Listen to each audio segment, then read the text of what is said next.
Okay, so I'm back. I'm going to finish up on maybe another 5 minutes on this chair so that you can really get a good idea and see what 5 minutes would be, maybe opening the bottom half. So we kind of did the top half on the video before this. So I'm going to work on doing the bottom half. So a lot of people have low back issues. The figure 4 is always a great way to work this in the hips. So if you have a harder chair, so not something that you're going to kind of sink into like a dining room chair, just a harder base chair, you're going to scoot your hips up to the edge. So you want to get the sits bones, which are the bones right up under your hiney right here. You're going to get to close to the edge. Obviously you want to be seated. You want to be able to be supported. You're going to take an ankle, right or left. I'm using my left ankle over my right knee. So see how my right foot, if a lot of people do that with their foot, and I know you can't really see me, so they kind of do this with their right foot, right? Because it's tight. So see if you can get that foot right under the knee. I mean your knee right over your ankle. And then when you get there, again, you're sitting kind of at the edge, closer to the edge. You're going to sit up tall. So I'll kind of move in a little so you can see me a little better. You're going to sit up nice and tall. And of course, that's going to start to work in the left hip here. You can take yourself forward. I always tell my people in yoga, I always say, think about putting your chin on a little table.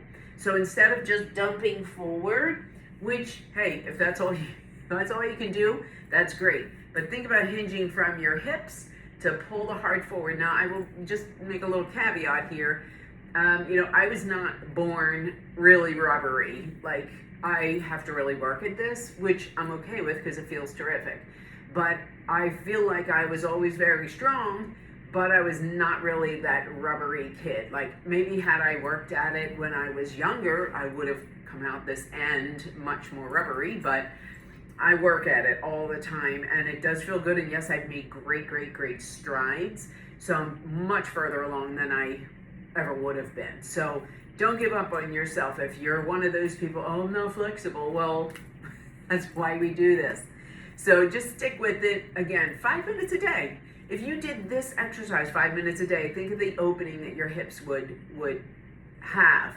So now that we're 2.5 minutes in, we're going to grab that foot. And again, some of you are going to maybe get here and that's it. That's as far as you can go, and that's fine.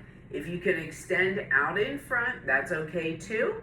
You're just going to take a quick breath there.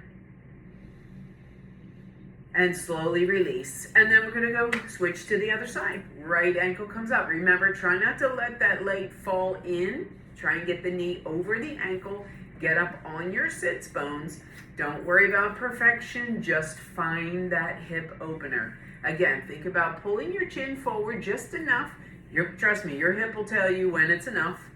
And put your chin on a little table here, invisible table. And just reach your heart forward. Just sit with it. Maybe you're watching TV. This is probably the easiest way to get these stretches in. Even if you're sitting working, because most of us probably sit at a computer. I know I do quite often. And, unless you have like a walking, one of those little treadmills under you where you're able to be up and down all day, sometimes those hips will get pretty tight. Now, a lot of that is hip flexors in the front, not necessarily hips in the back. But it all comes together and works very well together. So once again, pull the chin forward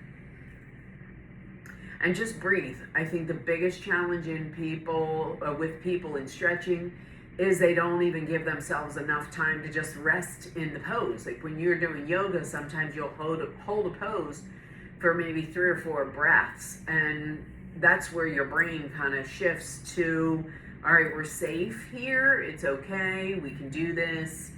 And it's going to be okay. You're not going to break yourself. So again, if it's an impossible task, then just back out of it a little bit. Like don't break yourself.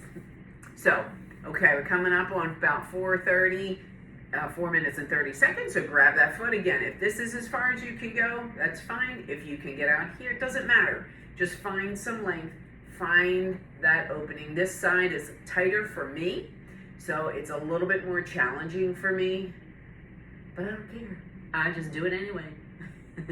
And I'm here with you to support you in doing it anyway. All right, thank you so much. Come back to the center. Come on up, big breath in and fold it over. Roll it up. There you did 5 minutes. Don't you feel better? I will see you next time.